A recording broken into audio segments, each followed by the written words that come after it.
Okay guys, तो अब हम आ चुके हैं पार्ट 3 ऑफ अवर यूनिट 1। ये वीडियोस मैं पार्ट्स में बना रही हूँ। ठीक है, तो इससे पहले हमने काफी सारी चीजें कवर कर ली हैं एंड ये एक प्लेलिस्ट है, तो तुम इसमें लिंक में जाके प्लेलिस्ट को एक्सेस कर सकते हो। ओके, तो आज मैं तुम्हें इस वाले वीडियो में सारे डिस्ट्रीब्यूशंस कवर करवा दूंगी। ठीक है, क्योंकि डिस्ट्रीब्यूशंस बहुत ऐसा है कि तुम्हारे सिलेबस में दिया नहीं है, बट अगर मैं पीवाईक्यूज उठा के देखूँ तो मुझे दिख रहा है, तो अब मैंने डिसाइड किया कि मैं तुम्हें पढ़ा देती हूँ।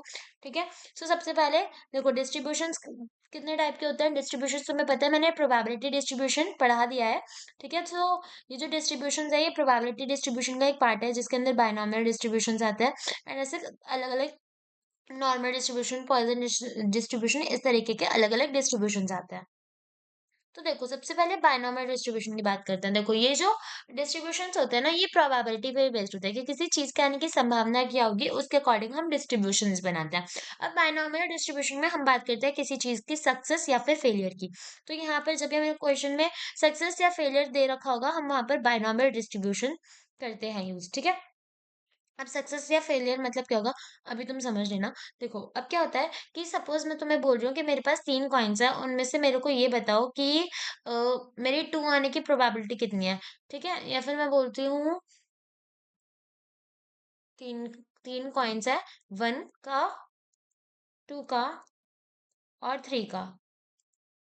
अब यहाँ पे मैं बता पूछूं अगर कि अगर मेरा इसमें 2 आ जाता है तो वो एक सक्सेसफुल इवेंट होगा, है ना। और अगर मैं बोल रही हूँ कि मेरा 2 नहीं आता तो वो एक मेरे लिए फेलियर होगा। ऐसा तुम ऐसे अज्यूम करके चलो। तो यहाँ पर ये जो 2 है, अगर मेरे लिए कोई सक्सेस वाला इवेंट हो गया तो उसको मैं पी से रिप्रेजेंट करती हूँ, और फेलियर के लिए हम 1 - p यूज करते हैं। ठीक है, एक बायनॉमियल में क्या होता है कि p+q = 1 होता है, यानी कि probability of success and failure 1 होती है। अभी तुम क्वेश्चंस करोगे तो तुम्हें थोड़ा थोड़ा समझ आएगा and I will make sure कि तुम्हें समझ आए। ओके, सो यहाँ पर कुछ एग्जांपल्स हैं। देखो, ये क्वेश्चन समझाने से पहले मैं तुम्हें बायनॉमियल डिस्ट्रीब्यूशन का फॉर्मूला समझाती हूँ। बायनॉमियल डिस्ट्रीब्यूशन जब हम किसी चीज का निकालेंगे, मतलब अगर हमें बोला तुम्हें डिस्ट्रीब्यूशन निकालना है बायनॉमियल एंड देन उसके अकॉर्डिंग कुछ कुछ चीजें हैं, तो उसके लिए हम फॉर्मूला क्या यूज करते हैं, एन सी आर। ठीक है, N P R Q n - r, ये हमारा फॉर्मूला होता है। यहाँ पर r क्या होता है, p क्या होता है, I will tell you everything. n मतलब नंबर्स, और p मतलब मैंने तुम्हें प्रोबेबिलिटी ऑफ सक्सेस, और q मतलब प्रोबेबिलिटी ऑफ फेलियर, ये बता दिया है। अब देखो होता क्या है, अब मैं एक बार इसका क्वेश्चन पढ़ के तुम्हें बताती हूँ। जैसे टॉस अ कॉइन, यहाँ पर क्या हुआ, 3 टाइम्स, 3 बार, 3 टाइम्स एक सिक्का उछाला गया। तो मैंने तुम्हें जो फॉर्मूला लिखवाया था, इस फॉर्मूला के दोबारा नोट कर लो। बायनॉमियल का n c r p q n - r। अब मानो, सॉरी, पी आर और Q n - r।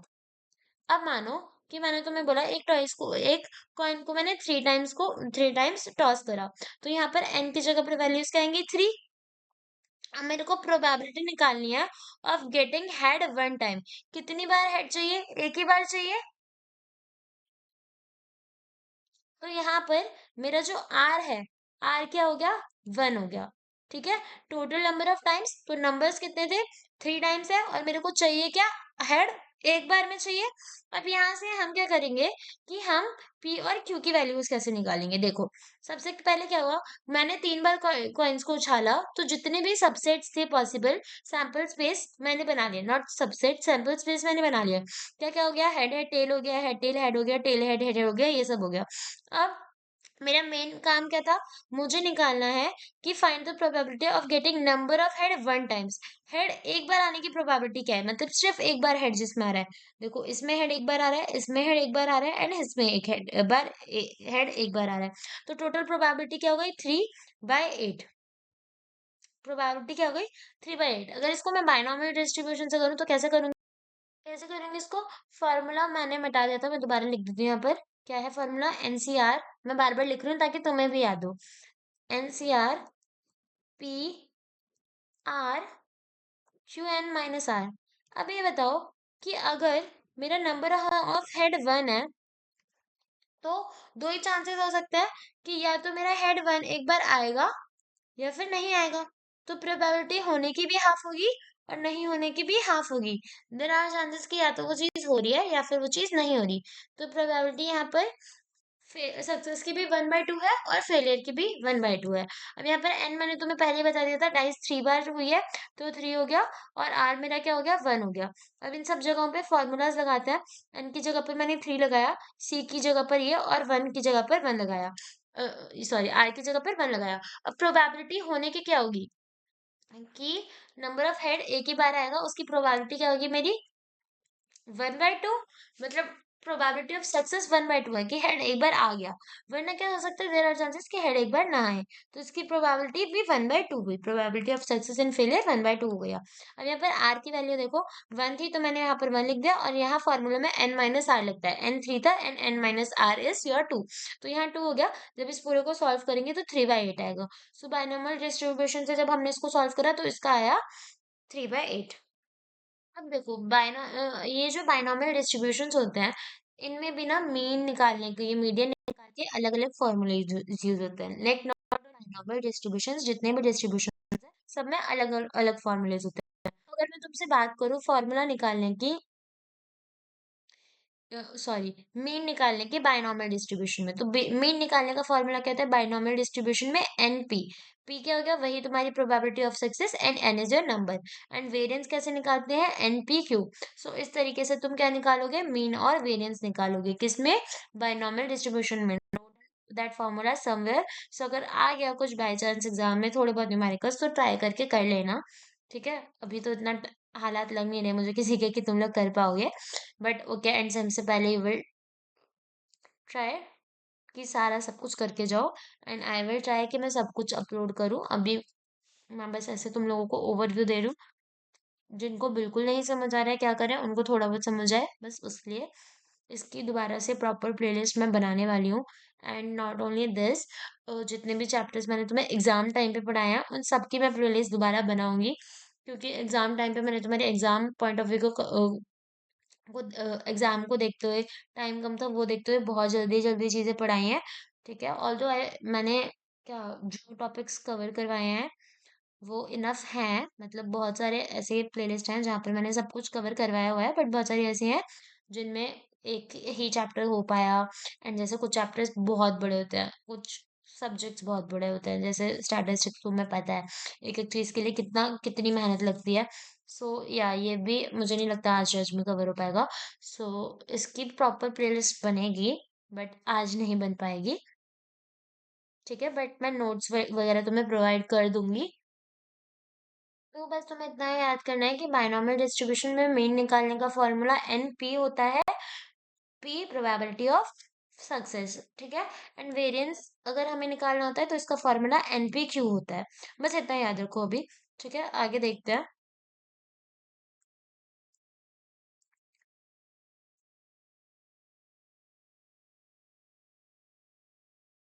आओ अब पूरा एक क्वेश्चन देखते हैं सो दैट तुम्हें पता चले फॉर्मूले लगते क्या कहाँ है। देखो, the probability that man age 60 will live up to 70 is 0.65।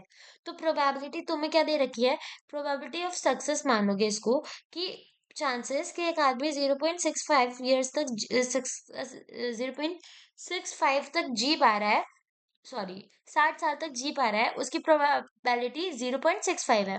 तो यानी कि जो हमें दी होती है उसको हम प्रोबेबिलिटी ऑफ सक्सेस मानते हैं। अब अगर मुझे ऐसा कुछ दिया है तो मेरे को प्रोबेबिलिटी ऑफ फेलियर निकालना पड़ेगा। तो पहले तो फेलियर क्या हो जाएगा, Q is equals to 1 - P। तो प्रोबेबिलिटी ऑफ सक्सेस 0.65 है और प्रोबेबिलिटी ऑफ क्यू हमारी 0.35 निकल गई। क्वेश्चन क्या था, the probability that man age 60 will live up to 70 is 0.65। इस 0.65 से हमने पी डाला और 0.35 से जब पी डाला और पी से हमें क्यू मिला। अब out of 10 men the probability, ठीक है, टोटल कितने हैं 10, टोटल मैन कितने हैं 10, प्रोबेबिलिटी वगैरह सही है। सबसे पहले मैं अपना फॉर्मूला लिख देती हूँ, क्योंकि अगर मुझे पता है ये बायनॉमियल डिस्ट्रीब्यूशन करना है, सो फॉर्मूला लिख लेते हैं। बताओ फॉर्मूला क्या था, तुम लोग बताओगे, मैं नहीं लिखूंगी, मतलब मैं भी लिखूंगी, तुम लोग भी बताओगे। अपने मन में सोचो तभी याद कर पाओगे। N C R P R P R Q N minus R. Very good. किसका फॉर्मूला है ये? बायनॉमियल डिस्ट्रीब्यूशन का। ठीक है, अब इतना समझ आ गया, डेटा मिल गया। मुझे किस चीज की प्रोबेबिलिटी निकालनी है? At least 7 will live up to 70 की प्रोबेबिलिटी बताओ कि इतने सारे लोगों में से 7 लोग ऐसे हों कम से कम जो 70 साल तक जी पा रहे हैं। ठीक है, 70 साल तक जी पा रहे हैं। तो यहाँ पर फॉर्मूला लिखा हुआ था, मैंने दोबारा लिख दिया, 70 साल तक जी पा रहे हैं। अब देखो यहाँ पर क्या हुआ कि यहाँ पर एक सेकेंड, क्या था क्वेश्चन? एटलीस्ट 7 विल, हाँ 7 लोगों का निकालना है कि 7 लोगों का डेटा क्या होगा। तो तुम्हें 7 लोगों के लिए निकालना है, तो सिंपली बायनॉमियल डिस्ट्रीब्यूशन में तुम्हें 7 लोगों का निकालना है। तो तुम क्या करोगे? हमने इनिशियली डेटा हमें 10 लोगों का दिया था, इसमें से तुम्हें 7 की प्रोबेबिलिटी निकालनी है। सक्सेस फेलियर तुम्हें सब पता है। जब ऐसा केस हो तो सबसे पहले तुम निकालोगे प्रोबेबिलिटी ऑफ 7। ठीक है, तुम्हें 7 लोगों का निकालना है। कैसे निकालोगे? सबसे पहले लिखोगे probability of X greater than is equals to 7। ठीक है, यहाँ पर ग्रेटर देन क्यों आया? क्योंकि क्वेश्चन पढ़ो क्या है। क्वेश्चन है कि find probability that at least 7 will live up to 70, मतलब 7 तो होने ही चाहिए, उससे ज्यादा भी चलेंगे। तो इसलिए हमने करा probability of X is greater than equals to 7, मतलब 7 तो होने ही चाहिए, उससे ज्यादा चलेंगे, और टोटल तो सेट 10 तक का है। तो हम इसलिए एक एक करके सबकी प्रोबेबिलिटीज को निकालेंगे। कैसे निकालेंगे? हर किसी के लिए फॉर्मूला लगेगा। पहले P7 plus P8 plus P9 plus P10। अब P7 के लिए मुझे बताओ क्या फॉर्मूला लगेगा। सबसे पहले यहाँ पर हमारा था NCR। N मुझे 10 दे रखा है, R मेरा इस बार क्या हो जाएगा? इस वाले केस में R मेरा 7 हो जाएगा, राइट। और प्रोबेबिलिटी ऑफ NCR, उसके बाद आता है PR QN माइनस आर, और Q और P दोनों की वैल्यू मैंने निकाल रखी थी। P की थी 0.65 और R की थी 0.35, और यहाँ पर सॉरी Q की थी 0.35, और यहाँ पर R मेरे को 7 दे रखा था। और यहाँ मैं क्या कर देती हूँ, N माइनस आर, तो 10 माइनस 7 यहाँ पर मेरा 3 हो गया। ऐसा करके मैंने सारे केसेस के लिए निकाला। इसको कैलकुलेटर में सॉल्व करोगे एंड देन तुम्हें ये वैल्यू मिलेगी। ठीक है, एंड आई होप इससे तुम्हें बायनॉमियल डिस्ट्रीब्यूशन क्लियर हुआ है। अब आगे देखते हैं। क्वेश्चन है exactly 9 will live up to 10। Correct 9 लोग हैं जो 70, सॉरी 70 लिखा था। करेक्ट 9 लोग हैं जो 70 तक रह पाएंगे। ठीक है, एग्जैक्टली 9 यानी 9 से कम तो नहीं होंगे। एग्जैक्टली 9 है तो हम क्या करेंगे? देखो एग्जैक्टली जब हम निकालते हैं प्रोबेबिलिटी, तो क्या करेंगे? करेक्ट 9, पी को 9 पुट करेंगे एंड देन उसके अकॉर्डिंग करा एंड वैल्यूज डाल दी। समझ आया? ये समझ आया क्या हुआ? ओके, आगे देखते हैं। आगे देखते हैं, at most 9 will live up to, और ज्यादा से ज्यादा मतलब ये होगा कि एट मतलब क्या होता है कि मैक्सिमम 9 तक जाएगा एंड उससे तो कम ही होने वाला है। तो इसलिए इसमें हम लेस देन का यूज करेंगे। जब एट मोस्ट आता है तो लेस देन करके लेस देन वाली वैल्यूज की हम प्रोबेबिलिटीज को निकालेंगे। तो P x less than equals to 9, और जब लेस देन इक्वल्स टू 9 करके आता है तो क्योंकि हमने देखो ये देखो, P अगर मेरा कभी ऐसे होता है कि P मेरा x less than equals to 9, तो उसको, क्योंकि तुम्हें याद है कि मैंने P X greater than equals to 9 की वैल्यू अभी ही निकाली थी, है ना, अभी निकाली थी। तो क्योंकि मेरी कैलकुलेशन सिंपल हो, तो उसके लिए मैं ना या तो 1 माइनस वो कर सकती हूँ, एक्स ग्रेटर देन 9, इसको मान के चलती हूँ कि P X less than equals to 9 क्या होता है मेरा? 1 minus P X greater than 9। समझ आया? देखो जैसे अगर तुम p प्लस ऐसा कर रहे हो, मानो p is less than q, ऐसे मानो, तो उसको तुम ऐसे लिख सकते हो, उल्टा हो जाएगा। 1 माइनस अगर कर दोगे तो p is greater then q, इस तरीके को कुछ हो जाएगा, साइन चेंज हो जाएगा। यहाँ पे मैंने बस साइन चेंज करा है। मुझे x less than equals to 9 के लिए निकालनी थी। मैंने जब मैं किसी चीज को 1 से माइनस कर देती हूँ तो मैं उसको उल्टा कर सकती हूँ, तो 1 minus P X greater than 9 आ गया। ठीक है, इस तरीके से मैंने ये निकाल दिया। अब मैं बायनॉमियल डिस्ट्रीब्यूशन के और क्वेश्चन नहीं करवा रही, मैं तुम्हें आगे आगे चलते हैं हम लोग। देखो बायनॉमियल डिस्ट्रीब्यूशन में नॉर्मल क्वेश्चंस देखे, अब हम वो क्वेश्चंस देखेंगे जहां पर हमें मीन या फिर वेरिएंस क्वेश्चन में आ सकता है। सो देखो, a box contain 100 cell phones, तो यहाँ पर एन तुम्हें पता चल गया क्या है। अभी पूरा क्वेश्चन पढ़ता है। Cell phones 20 of which are defective, यहाँ पर देखो तुम्हें प्रोबेबिलिटी ऑफ डिफेक्टेड प्रोडक्ट दिया हुआ है। ओके, तो यहाँ पे क्या बोला, एक बॉक्स है जिसके अंदर 100 सेल फोन्स है और उसमें से 20 जो है वो डिफेक्टिव है। 20 सेल फोन है डिफेक्टिव, उसमें से 10 सेल फोन्स को इंस्पेक्शन के लिए सिलेक्ट करा जा रहा है। तो एन कितना होगा, सिलेक्ट कितने हो रहे हैं, 10 हो रहे हैं, तो एन हो गया 10। और टोटल डिफेक्टिव कितने हैं, 20 है। ठीक है, डिफेक्टिव है 20 और टोटल है 100। तो अगर मैं डिफेक्टिव की प्रोबेबिलिटी निकालूं, अगर मैं क्यू निकाल लूं, इसकी प्रोबेबिलिटी ले लेते हैं पी, अगर मैं पी निकाल लूं तो पी मेरा क्या है, probability of defective cell phones 1/5।